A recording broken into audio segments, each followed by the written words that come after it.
বন্ধুরা, তোমরা সবাই কেমন আছো? আশা করি ভালো আছো, সুস্থ আছো। আমরাও ভালো আছি। ধুপড়ি জেলার ছোট্ট একটা গ্রাম থেকে আমি একা, আর আমি চলে আসলাম আমার ছোটো ছোটো মুহূর্তগুলো শেয়ার করতে।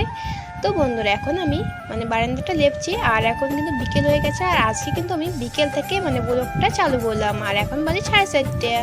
আর এখন থেকে তোমাদেরকে সাথে নিয়ে আমার ভিডিওটা চালু করলাম। আর কি বলতো, যেহেতু রোদ দেয়, এতটাই গরম, আর গরমের মধ্যে খাওয়া দাওয়া কাজকর্ম কিচ্ছু ভালো লাগে না। আর কি বলতো, কাজকর্মটা ভালো লাগায় কি না লাগায় কি, ওটা তো করতেই হবে, তাই না? আমার মেয়ে মানুষের তো কাজটাই মেন।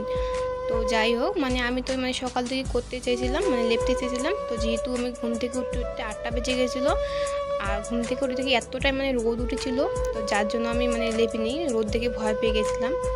আর শ্বশুর বাড়িতে থাকলে তো করতেই হতো, যতই রোদ হোক গরম হোক করতেই হতো, যেহেতু আমি বাপের বাড়িতে এসেছি। আর মা তো কিছু বলবে না, না করলেও। আর কি বলতো, যেহেতু মা সংসারের কাজ তো সব মায়ে করে, বা সংসারের কাজ করা, রান্না বাড়া, ফির পুজো দেওয়া, সব কাজ তো মাই করে। আর ফির এদিকে ভিডিও বানায়।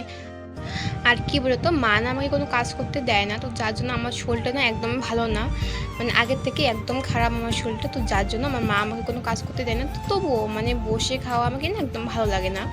তো আমি ভাবলাম টুকটাক কাজ করি মাকে। আর হ্যাঁ বন্ধুরা, আমার ভিডিওটা স্কিপ না করে সম্পূর্ণ ভিডিও দেখার জন্য অনুরোধ রইল। আর যারা যারা এখন দেখছো তাদেরকে অসংখ্য অসংখ্য ধন্যবাদ, আর অসংখ্য অসংখ্য ভালোবাসা গো। আর আমার ভিডিও যদি ভালো লাগে অবশ্যই একটা লাইক করবে, চ্যানেলটাকে সাবস্ক্রাইব করে দেবে। তো বন্ধুরা, আমার কিন্তু বারান্দাটা লেপানো হয়ে গেছে। এখন আমি রান্নাঘর তো বারান্দা নেই, যেহেতু ও রান্নাঘরের কাঁচাগুলো আমি লেপে নেবো। আর দেখো, আর কি বলতো বন্ধুরা, আমি তো সারাদিন কোনো কাজ করি না, আমি তো সবসময় শুয়ে বা বসে এভাবেই থাকি। যেহেতু সব কাজ মায়ে করে, তো আমাকে কিছু কাজ করতে দেয় না। তো আমি তা ভাবলাম আমার ছোটো ছোটো মুহূর্তগুলো, ছোটো ছোটো মুহূর্তগুলো, যেটুকু আমি কাজ করি বা ঘুরি এদিক ওদিক, ওগুলোই তোমাদের সাথে আমি শেয়ার করব ভাবলাম।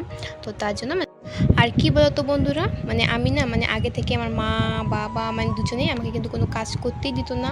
যেহেতু আমি ছোটো মেয়ে ছিলাম, ভাই ছিল, ভাই তো আরও ছোটো ছিল। তার জন্য আমার দিদি ছিল, আমার মা, আমার দুজনেই সংসারের কাজ করতো টুকটাক করে, আমাকে কিছু করতে দিত না। আর শ্বশুর বাড়িতে বড় ছেলের বউ, আর আমার বর না ও ভাই বোন সবার আর কি, বোন তো নাই, যাই হোক আর কি, ভাই আছে একটা, ওরা 2 ভাই, ও হচ্ছে সবার বড়। আর আমার দিদি ও ছিল এখানে সবার বড়, আর আমার জাম্বু হচ্ছে সবার ছোট, আমার দিদি হচ্ছে সবার ছোট বউ আর কি। ভাই বোন যত আছে সবার হচ্ছে জাম্বু ছোট আর কি। আর কি বলতো, যখন এগুলো কথা না আমার মনে আসে, মনে পড়ে, তখন না একদম আমার হাসি পায় আর কি, যে কী কেমন হয়ে গেল, উল্টে পাল্টা হয়ে গেল, তাই না? আমি ছিলাম এবারে ছোট, ওখানে যে হয়ে গেলাম বড়, আর আমার দিদি ছিল ওখানে বড়, ওখানে হয়ে গেল ছোট, কেমন হয়ে গেল, তাই না? তো বন্ধুরা, আমার কিন্তু লেপানো হয়ে গেছে, বারান্দা কাঁচা এগুলো লেপে তারপর আমি স্নান করলাম। স্নান করে এখন যাবো একটু ঘুরতে, একটু ঘুরে আসি। আর এখন বাজে 5:30। আর এদিকে দেখো আমার মা কাকি বিড়ি বানাচ্ছে, আর এদিকে দেখো ঠাকুমা, 2টো ঠাকুমা ওখানে বসে আছে। তো আমি এখন যাচ্ছি একটু ঘুরতে। তো বন্ধুরা, আজকের ভিডিওটা আমি এখানেই শেষ করছি। দেখা হচ্ছে আগামীকাল নতুন দিনে নতুন একটা ভিডিওর সাথে। ততক্ষণে তোমার ভালো থেকো, সুস্থ থেকো, আর নিজের খেয়াল রেখো।